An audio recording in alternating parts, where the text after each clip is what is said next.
ایک عجیب روایت ہمیں ملتی ہے سیرت کی کتابوں میں.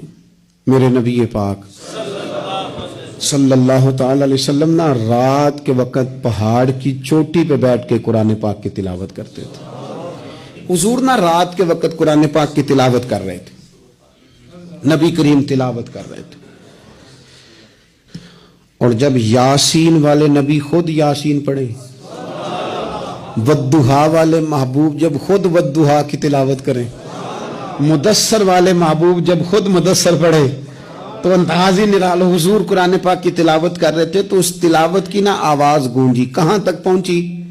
ابو جال بھی کسی جھاڑی میں چھپ کے حضور کا قرآن سننے لگے. سریلی اتنی تھی، اس میں لطف اتنا تھا. ابو سفیان بھی آ گئے، کسی جھاڑی میں چھپ کے قرآن سننے لگے. اخنس بن شریک بھی آ گیا. تھوڑا نہیں سنا، ساری رات ہی حضور کی تلاوت سنتے رہے. ساری رات تلاوت سن. صبح ملاقات ہوگی، تو کدھر آیا تھا، تو کدھر آیا تھا، تو آج کے بعد نہ آئے کوئی بھی.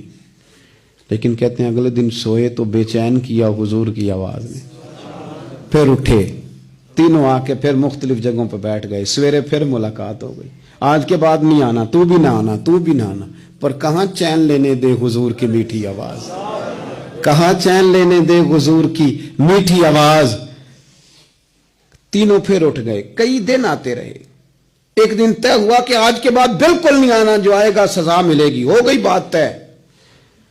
اخنس بن شریک کہتے ہیں میں سویرے ابو جہل کے گھر گیا. میں نے کہا سن، ایک دن نہیں کئی راتیں تو نے بھی سنا، میں نے بھی سنا. دل پہ ہاتھ رکھ کے بتا وہ جو پڑھتے ہیں وہ حق سچ ہے کہ نہیں؟ کھری بات کر. سنا تو نے بھی، سنا میں نے بھی، ساری رات سنا. بتا بات سچی ہے کہ نہیں؟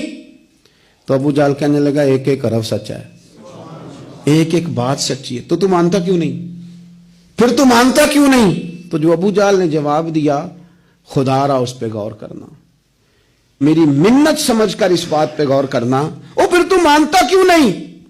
تو ابو جہل کہنے لگا ہمارے قبیلے کا اور بنو ہاشم کا، حضور سید عالم کے قبیلے کا شروع سے مقابلہ رہا ہے. انہوں نے اگر لوگوں کو کھانے کھلائے تو ہم نے بھی کھلائے. انہوں نے غریبوں کا بوجھ اٹھایا تو ہم نے بھی اٹھایا. انہوں نے اگر گھوڑا دوڑایا تو ہم نے بھی دوڑایا. پھر انہوں نے دعویٰ کر دیا کہ ہمارے اندر ایک نبی آ گیا ہے. اب ہم کیسے مان جائیں اس قبیلے میں نبی آ گیا؟ پہلے کیا کہہ رہا ہے؟ بات بالکل حق ہے. اب کیا کہہ رہا ہے؟ اس کے کہنے کا مطلب یہ ہے کہ اگر میرے قبیلے میں نبی آتا تو میں مان جاتا. او خدا کے بندو، یہ برادری کا بت، قبیلے کو جو بت بنا لیا معاذ اللہ، وہ تعصب بن کے آڑ بن گیا، گروہ پرست ہو گئے. وہ کہنے لگا اس کا مطلب یہ تھا کہ میرے قبیلے میں ہوتے تو میں مان جاتا. قبیلہ دوسرا ہے. خدا را ان بتوں کو توڑنے کی ضرورت ہے. کاش ابو جہل یہ سمجھتا کہ یہ تو رب کی تقسیم ہے نا، واللہ یختص برحمتہ من یشاء. وہ کہتا ہے میں جس کو چاہتا ہوں اپنے فضل سے اپنا خاص بنا لیا کرتا.